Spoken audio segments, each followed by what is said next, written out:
There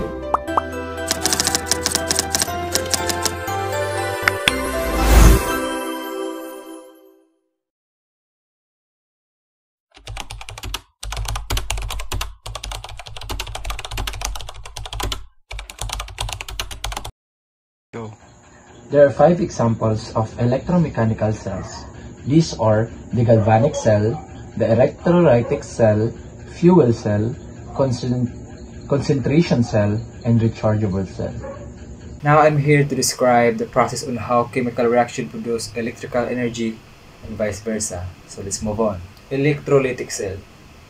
An electrolytic cell is an electrochemical device that utilizes an external source of electrical energy to drive a non-spontaneous chemical reaction. Operation: an external voltage is applied to force the reaction to occur. Electrons are supplied to the anode and removed from the cathode through the external power source. An example of this is electrolysis of water to produce hydrogen and oxygen gases. It's an example of an electrolytic cell. What is the difference between galvanic cell and electrolytic cell? Unsay kalainan sa galvanic ug sa electrolytic cell? So, ang galvanic cell ug ang electrolytic cell, pareha sila electrochemical cells, pero ga-operate sila based on different principles. Ga-operate sila based silang different mga principles o ga-serve po sila bilang mga different purposes. So, mag-una ta sa galvanic cell. So, yung purpose. Ano yung purpose sa galvanic cell? Ang purpose sa galvanic cells is mag-convert siya o iyang i-convert ang chemical padulong sa electrical energy. So, man anato nga iyang purpose sa galvanic is gikan sa chemical iyang i-convert padulong sa electrical energy. So, yun sa man, si operations niya. Yun sa niya pag kay tabuan eh. So, spontaneous redox reactions occurs in the cell. Electrons flow from the anode rather, to the cathode. So, ang electrons mag-flow gikan sa anode, dito na nitabo ang oxidation. So, ang electrons gikan sa anode mo-flow, oxidation. Yun na siyang oxidation nga mahitabo.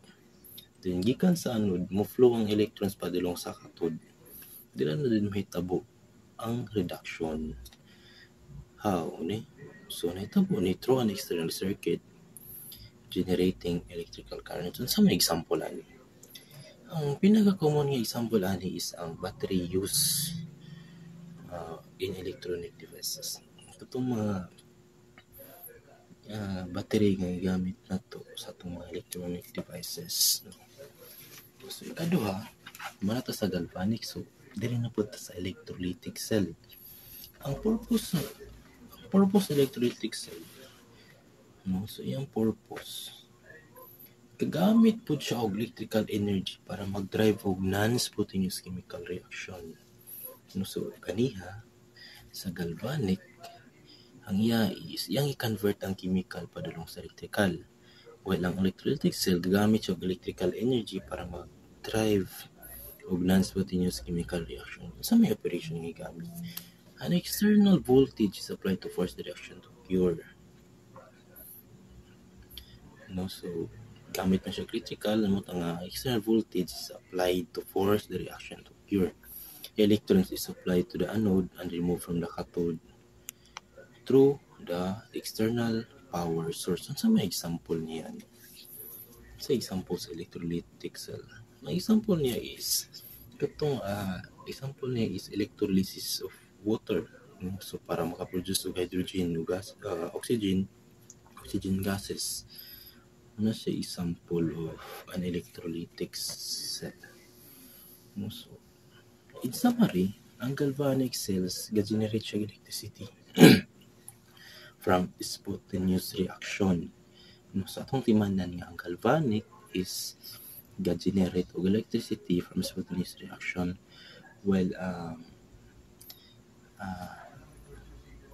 electrolytic cell is gagamit og electrical energy para mag-drive og non-spontaneous. Ang galvanic is spontaneous, ang electrolytic non-spontaneous. So, balik ta, ang galvanic cell generate og electricity from spontaneous reaction, while ang electrolytic cells required pa siya og kaning external nga power, kaning external source nga power source niya para makadrive og non-spontaneous reaction. So, dili ra mo na siya masabtan, mo na siya ang difference nato sa galvanic cells ug electrolytic cells. Electrolysis is a process of using electric current to break down a compound into its elements or simpler substance. Electrolysis involves splitting water into hydrogen and oxygen with the help of electricity. When a direct current is passed through the water, oxygen appears at the positive anodes, while hydrogen is released from the negative cathodes.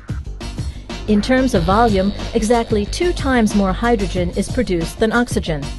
As pure water is not a good conductor of electricity, something like salt is added, not a very environmentally sound method. If you use a proton exchange membrane, PEM for short, it's possible to extract hydrogen from pure water, as the membrane provides the necessary particle transport between anodes and cathodes. So, why do you think certain type of battery is called dry cell? Are they really dry? Why do you think certain types of battery is called dry cell? Literal ba gid siya nga dry, kay gitawag man siya og dry cell. No, so para to bago na question. Ang term nga dry cell gigamit siya because the electrolytic inside the battery is in paste or gel form rather than a liquid. Not totally dry yun, no? Kay gigamit man siya paste or gel. Unsa may purpose, unsa may reason nga nung dili man siya liquid, nga nung paste or gel man ang gigamit, no? So kani nga design sa dry cell ga-reduce ni siya og kaning risk sa pag-leakage sa battery and makes the battery more convenient for portable application. So kung atong manananog maayo kung atong battery is liquid, of course prone siya sa leakage, gamay ang buslot ana mag-leak na dayon. But ang dry cell, yung purpose is gagamit siya og paste or gel para makalikay mas dako ang maka-reduce sa risk sa pag-leakage. Then it makes the battery more convenient for portable application. While ang term nga dry might suggest there is no moisture, the electrolyte in a dry cell is still moist. Pag may mo ka dry, kung ano dayon dry ka na, uga na kayo na.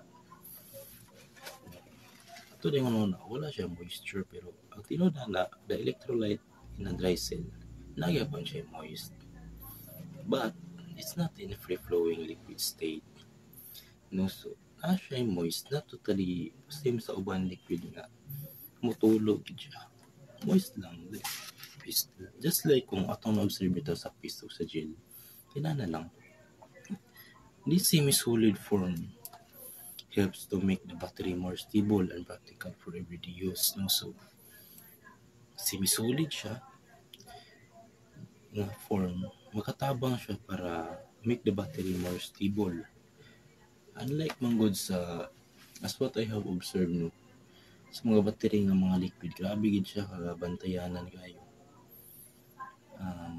Just like sa mga battery sa sakyanan, we all know nga liquid, ginatubilan na siya o katong liquid. Then, since ginatubilan man siya liquid, kinanglan nga pagbutang nimo plastar, dili pwede nimo itakilid, labaw na nga dili nimo pwede ikulog. Kay, of course, ang katong gitubil ni mga tubig, dako kayo ang chance na mugawas na mag-leak. No? So, ang dry cell, not totally dry yun. No? Nagyapon siya paste or gel. no? The main purpose para dili na maka-reduce og risk sa pag-leakage sa battery and makes the battery more convenient for portable application.